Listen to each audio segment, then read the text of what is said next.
stop, spend time with actors. Some of them don't even think about acting. They don't, I mean, there are young filmmakers coming up that they don't even know any actors. They think they can bypass that step. This is very dangerous, and I don't want to see those movies. And the reason I say that is because generative AI is trained on everything that's ever been done, but it can't be trained on that which hasn't been done, right? So you could go give a text prompt to a Gen AI model and say, show me something that looks like Avatar. It can do that. It couldn't do that before 2009, had it existed then.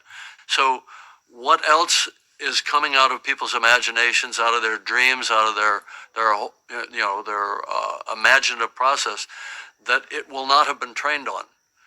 So that's one thing. And the other thing is, if you take everything that's ever been done and you put it into a blender and you turn it into a sludge, then you're always only going to get the average. You're not going to get the individual lived experience of an individual actor or an individual screenwriter or director, right? So you'll never get the unique, the strange, the quirky, the dysfunctional, whatever it is, that particular tiny lens that creates something totally unique. So it's limiting. So what you're going to get is the equivalent of network procedural cop shows and medical shows and all that sort of thing.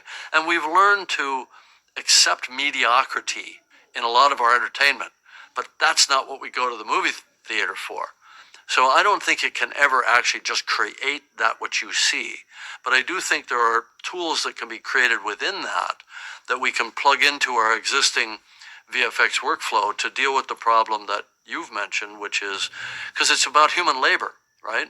I mean, the reason the costs are going up is because the cost of living has gone up, and all of these artists that are working with these tools, I think 90% of the cost of a VFX shot is labor, right?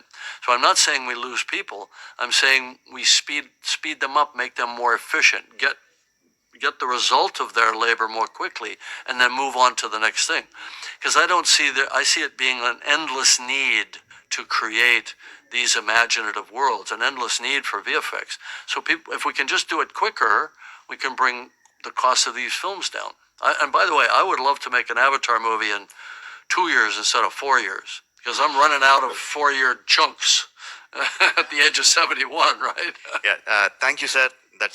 Those words are very comforting, to say the least. And